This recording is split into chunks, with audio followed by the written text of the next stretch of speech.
¿Estamos? Prueba de chi cuadrada. Bien. Quisiera, antes de dar inicio propiamente a lo que es la prueba de chi cuadrada, pues nada más recordar por qué es esencial la bioestadística. Primero, pues porque la medicina basada en evidencia requiere de datos. Y pues este es el lenguaje de la investigación científica, lo que nos permitirá valorar, validar y comparar los resultados clínicos o los resultados en el ámbito educativo. Este, eh, es decir, un ejemplo, si estamos hablando del ámbito clínico, evaluar la eficacia de un nuevo antibiótico, por ejemplo, para neumonía, o si estamos hablando del ámbito educativo, evaluar el aprendizaje en los alumnos que tienen y los que no tienen simulación clínica. Esa podría ser la vertiente de estudio, ¿no?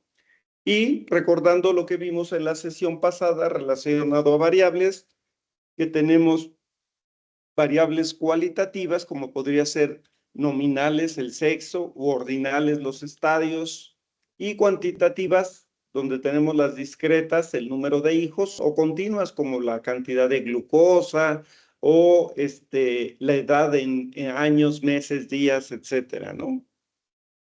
Bien.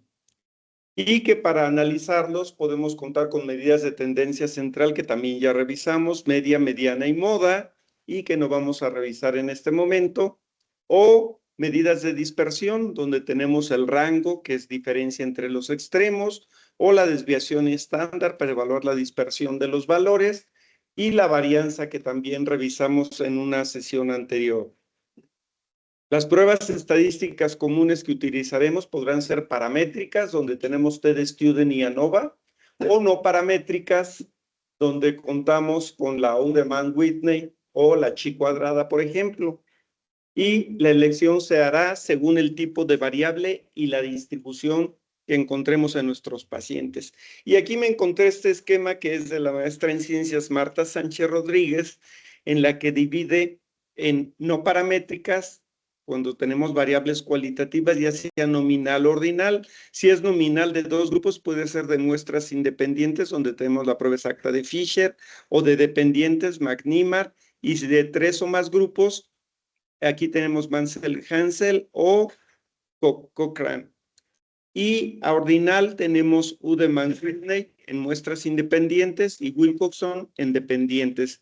Y tres o más de muestras independientes, Kruskal-Wallis o dependientes Friedman. Y para cuantitativas, hablando también de que cursen con normalidad, con un sesgo más o menos de 0.5 y una kurtosis de +4 y de +4 más 2 más 4. Esto de kurtosis todavía no lo revisamos, lo vamos a revisar en una sesión más adelante.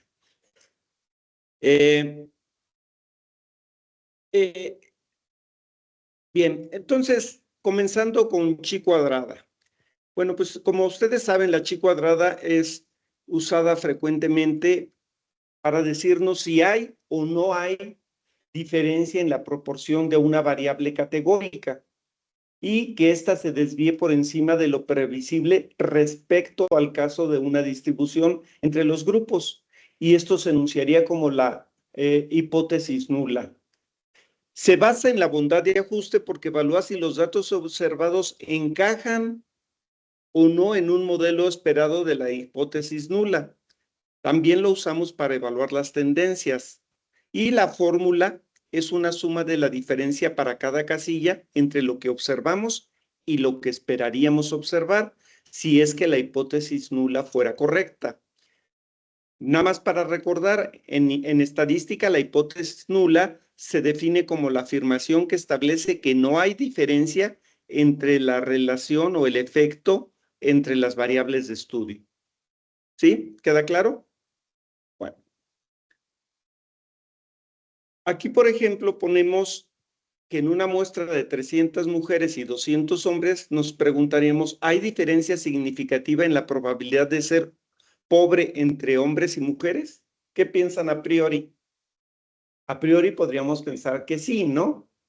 Y bueno, también seguramente si hacemos el análisis estadístico, así sería. Ahorita no vamos a hacer este análisis, probablemente más adelante. Es nada más para darnos una idea, por ejemplo, si son mujeres, 150 en la pobreza, hombres 50, en total 200. Fuera de la pobreza, 150 mujeres, 150 hombres, en total 300. ¿Sí? Bien. Recordemos que este señor Pierre Charles Alexandre Louis, francés, vimos que en la sesión anterior, este señor es experto, era experto y famoso por sus investigaciones sobre tuberculosis y tifoidea, y el señor François sobre el uso de la sangría en el tratamiento de la neumonía. Vimos que con el tratamiento de la neumonía, que era un tratamiento estándar en ese tiempo, se morían más enfermos que los que no tenían sangría. Y esto fue lo que dio lugar a inicio de las cuestiones relacionadas con la estadística, con la epidemiología. Fíjense, aquí, por ejemplo, habíamos visto en una sesión previa que la gente que se le hizo sangría y tenía neumonía se murieron 18, los que tenían sangría y neumonía, pero sin muerte 23, y a los que no se les hizo sangría se murieron 9, y de los que no tenían, los que tenían neumonía y no se les hizo sangría 27, y si analizamos y vemos a simple vista, pues lo único que podemos ver es que a los que se les hizo sangría se murieron el doble con respecto a los de no sangría, así a grosso modo. Y y que no se murieron menos, o que se murieron menos cuando con neumonía también a los que no se les hizo sangría comparado contra los de sangría. Entonces, a grosso modo pareciera, obviamente si hacemos el análisis estadístico lo podríamos ver. Aquí lo único que quiero poner en el contexto es a simplemente pues que de neumonía fallecieron tratados con sangría 44% y sin sangría el 25%, sin hacer un análisis o una prueba estadística todavía, ¿vale? Entonces, cuando hubo la epidemia de cólera en la Gran Bretaña, en Londres específicamente, este señor pues se puso a analizar, sentó las bases para la estadística, se puso a analizar que muchos de los que se morían se enfermaron porque vivían cercano a una zona que él detectó donde ocurrían las muertes, y que esos donde esa zona tomaban agua de una bomba en especial. John Snow, exactamente, John Snow. Entonces, él lo que hizo fue marcar las calles donde había bombas, donde había las bombas, para ver si tenían relación con la muerte, y entonces él detectó los sitios específicos donde sucedían las muertes, que son estos de aquí y relacionados con esa bomba. Y entonces, en esa época surgió este letrerito de la muerte ahí bombeando el agua, ¿no? Y entonces lo que hizo el señor Snow, que es el doctor Valderas, que nos recuerda que es John Snow, que en esta bomba que le vamos a poner de la compañía SB, distribuye agua a 40,000 hogares y ahí se murieron 1,260. Él hizo el análisis estadístico, bueno, los números hasta ese momento con los que se podía contar, y decía que hubo 315 muertes por 10,000 hogares. Mientras en la otra compañía de agua, que le daba atención a 26,000 hogares, hubo 98 muertes, es decir, 37 muertes por 10,000 hogares. A simple vista y sin hacer análisis estadístico, pues pareciera claro cuál es la bomba que estaba distribuyendo el agua contaminada. De tal manera que de esta manera él refutó la teoría miasmática en favor de la transmisión hídrica. Es decir, la miasmática decía que tenía que ver con el ambiente. Y él decía, pues no, el cólera no se transmite por el respirar, se transmite por el consumo de agua, y estableció las bases de la epidemiología moderna, y ya que su método combinó la observación, donde vimos dónde se están muriendo, tiene relación con los que consumen agua, son los que luego se enferman, la estadística, la geografía y una acción sanitaria. ¿Cuál sería la acción sanitaria? ¿Cuál sería la acción sanitaria ahí? Si la bomba es la que está transmitiendo el cólera, cerrar la bomba, ¿no? Cierren esa bomba tiene cólera, por la razón que sea, ¿sí?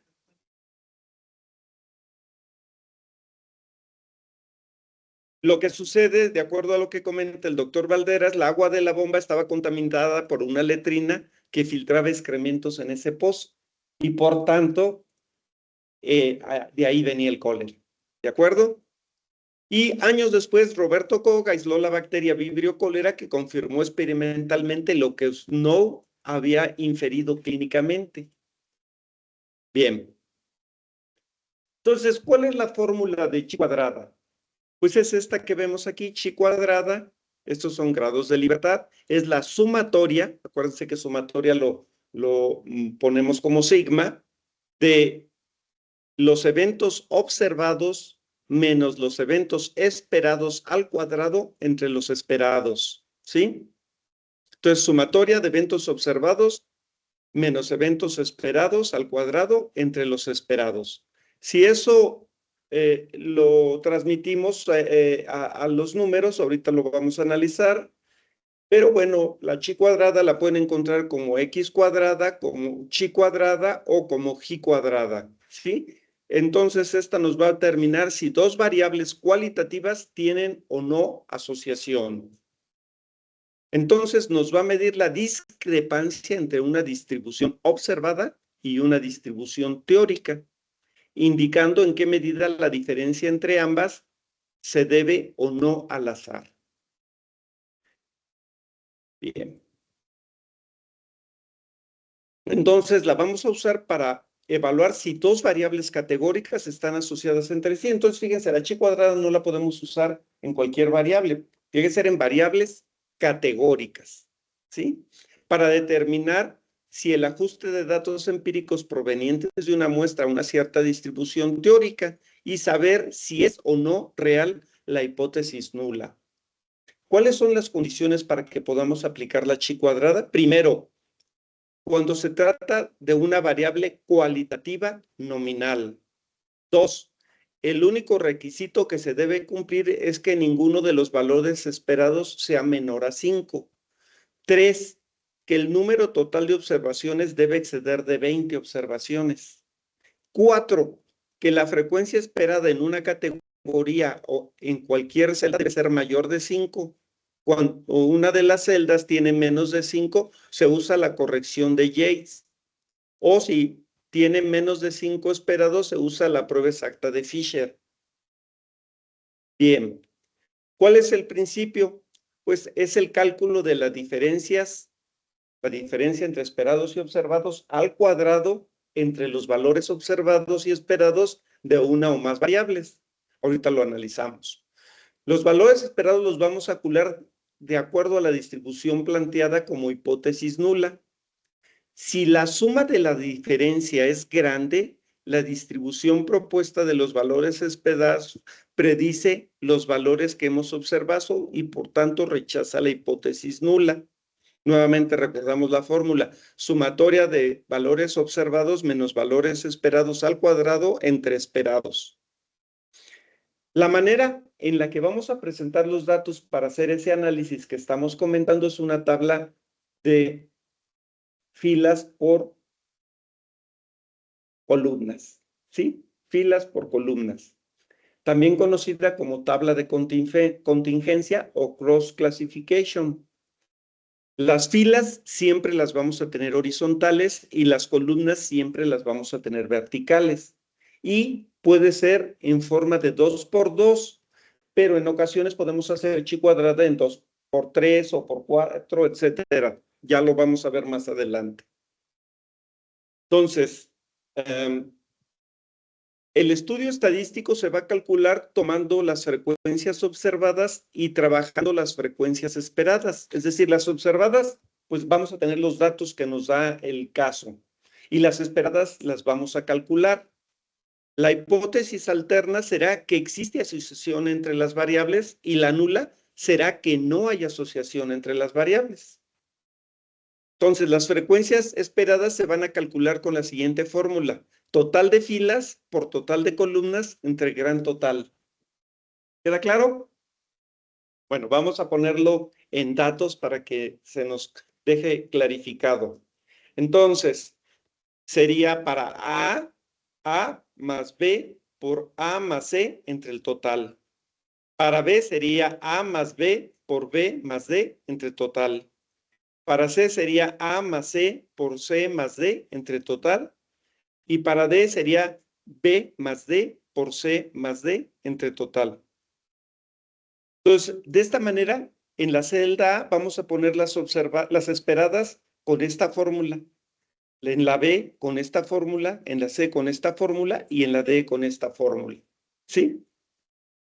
Para A, para B, para C y para D. Ok, ejemplo.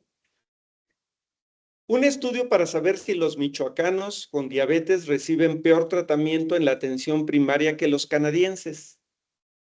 Es importante dado que los michoacanos tienen más probabilidad de desarrollar diabetes que los canadienses.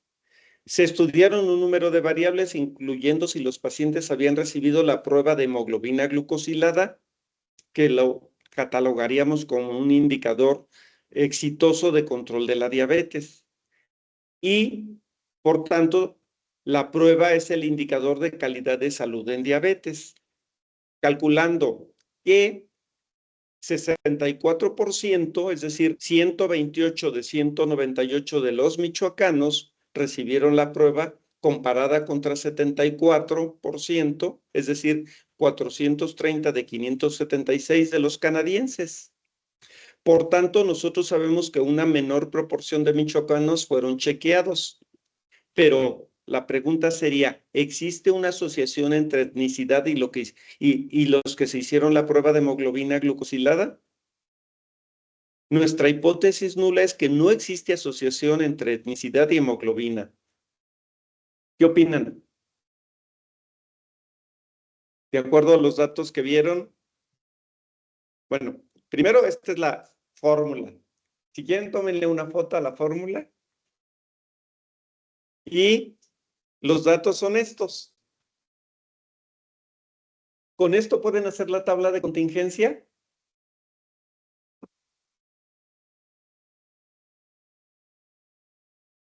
Vamos a ver. Ahí está la tabla de contingencia. Entonces, 198 de los michoacanos son el total. 128 se hicieron la prueba y 70 no. De los canadienses, 430 se hicieron la prueba y 146 no. Total de 576. Ok. ¿Cómo habíamos dicho que era la fórmula? A es A más B por A más C entre el total. Y es ahí pondríamos los esperados. ¿Sí? Aquí, los esperados para A. Vamos a hacerlo. Entonces, si lo calculamos, los esperados para los michoacanos serían 142.75. Está un poco arriba de la observada. Para B serían 55. Es menor que la esperada. Perdón, que la observada. Para C, 415 y para D, 160. Ok, haciendo los números, ahora hay que ver los grados de libertad. ¿Cómo calculamos los grados de libertad? Los grados de libertad se cae. SR, ¿se acuerdan? Entonces, filas menos 1 por columna menos 1 igual 2 menos 1 por 2 menos 1. Igual a 1 por 1, un grado de libertad tendría esta. ¿Están de acuerdo? Ok. Entonces, la cantidad de filas y columnas nos va a dar los grados de libertad. ¿Sí? Si la frecuencia es exacta entre observados y esperados, el valor de chi cuadrada será 0 para cada par de frecuencias en cada categoría. Si el nivel de concordancia es estrecho, nos va a dar un valor de chi cercano a 0 y no es posible rechazar la hipótesis, nula. Y cuando la congruencia es pobre, dicho valor es muy grande. En consecuencia, solo un valor calculado suficientemente grande de chi cuadrada será posible para rechazar la hipótesis nula. A ver, aquí tenemos ya los cálculos que hicimos. En A sería 128 observado y el esperado fue 142. Habíamos dicho que es observado menos esperado, queda menos 14.74. Y observado menos esperado al cuadrado, o sea, este menos este al cuadrado, da 217.27. Y si ponemos observado menos esperado entre esperado, o sea, este entre el esperado, nos da 1.52. Para B nos da 3.93. Para C, 0.52. Para D, 1.35. El total sería 7.32. Entonces, la fórmula entonces es sumatoria de observado menos esperado, que aquí lo tenemos, entre esperado, que da 7.32. 7.32, ¿qué opinan? ¿Cómo veríamos si ese 7.32 es, podemos rechazar la hipótesis nula o no? Hay que checar valores críticos según la tabla de chi cuadrada respecto al grado de libertad. Entonces, como nos está diciendo aquí el doctor Ángel, hay que checar una tabla de chi cuadrada con un grado de libertad para ver, si se fijan allá arriba dice un grado de libertad, para ver cuánto nos salió de chi cuadrada. 7.32. Y para que yo tenga una P de menos de 0.05, requeriría que fuera de 3.84. Pero tengo 7.30 y tantos hasta acá, mira. Entonces, ¿rechazo o no la hipótesis nula? Sí la rechazo porque es mayor. Entonces, sí hay diferencia. Quiere decir que los canadienses tienen, pero ¿será por la etnicidad o por qué será? No, no tendría que ver tamaño de la muestra porque tienen que ser, con que sean más de 20 puede ser analizado estadísticamente. Más bien puede ser los hábitos, no que sea la etnicidad. O pueden ser las dos. No lo sabemos. No lo sabe, pero a ver, con lo que quiero decir es hay asociación, pero no puedo asegurar que esa es la causa. Exacto. Nada más puedo decir hay asociación. Sí, hay asociación, pero no puedo decir esa es la causa, porque como dijo, puede ser, sí puede ser la etnicidad, pero también puede ser la cultura, puede ser que sea la educación que tienen, puede ser muchas cosas, muchas otras variables, ¿no? Entonces, lo único que puedo decir, hay asociación entre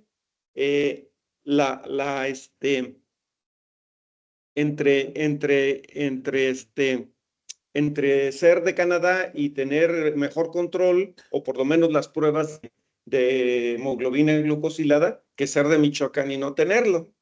¿Sí? Ok.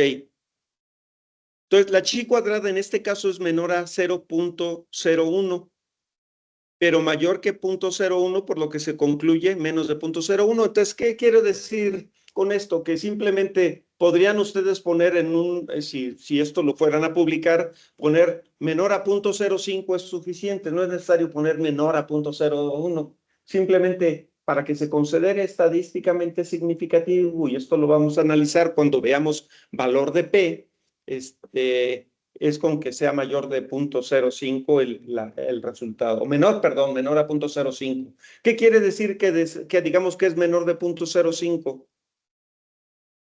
Que tiene un nivel de confianza superior al 95%. Sí, y que solamente menos del 5% pudiera deberse al azar, y no a esta asociación que es ser canadiense y Michoacán. ¿Sí?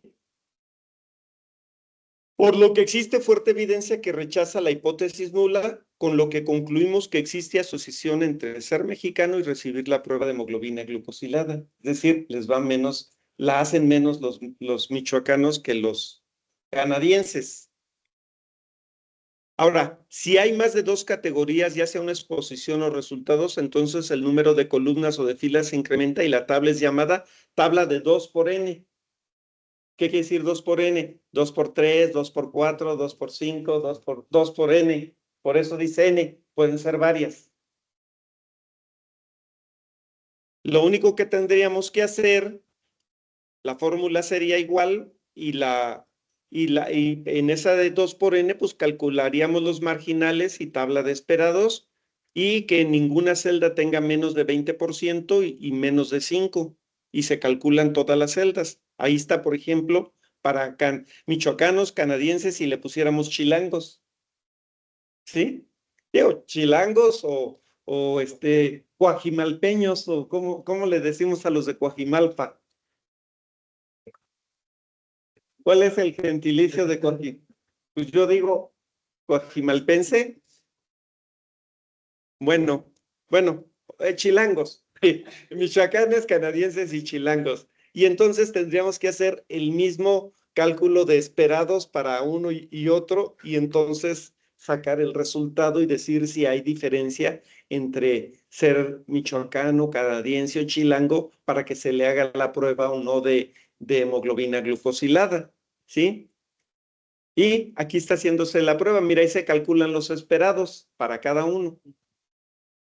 Si se fijan, es exactamente lo mismo. Si la saben calcular ustedes la chi cuadrada para 2, un 2 por 2, lo pueden hacer 2 por 3, 2 por 4, 2 por lo que quieran. ¿Están de acuerdo? Simplemente la fórmula es esa, nada más que, ¿por qué no les puse esa fórmula al principio? Es más compleja. Es más compleja y pues si les pongo una fórmula compleja, no tiene caso. Lo que importa es hacerlo y lo pueden hacer manual. Ahora me van a decir ustedes, oye, Asisclo, pero si yo lo puedo hacer con un software, ¿para qué lo calculo así? Bueno, pues ustedes lo pueden hacer con una calculadora en la mano en cualquier momento sin necesidad de que traigas la computadora para usar el software. Digo, ya en situaciones más complejas, pues es preferible el software. Pero simplemente cuando nosotros aprendemos, pues hay que saberlo hacer manual para después hacerlo en el software. Y así, si nos da tiempo, vamos a saber hacer T-de-Student, prueba exacta de Fisher, etcétera, ¿no? Todos los cálculos de pruebas que requerimos, pues, para un análisis estadístico. Bien, ¿cuál sería la conclusión en este caso? Pues los datos deberán estar en forma de frecuencias, que el total del número de observaciones deberá exceder de 20. ¿Sí excedía de 20 en todos? Sí. Que la frecuencia esperada en una categoría en cualquier celda debe ser mayor de 5. ¿Sí era mayor de 5 en todos? Sí. Cuando una de las celdas tiene menos de 5 observados, se usa la corrección de Yates. Hay una forma para hacer la corrección de Yates en el caso de la chi cuadrada. Esa no la preparé para hoy. Bueno, sí la traigo por ahí en otra presentación, pero no en esta, y no quiero abrir otra presentación. Y si tiene menos de 5 esperados, podemos usar entonces la prueba exacta de Fisher. Esa también vamos a ver cómo se utiliza. Bien. Y estas son las referencias. ¿Preguntas, comentarios? ¿No? Bien, pues muchas gracias. Vemos en la próxima sesión prueba exacta de Fisher.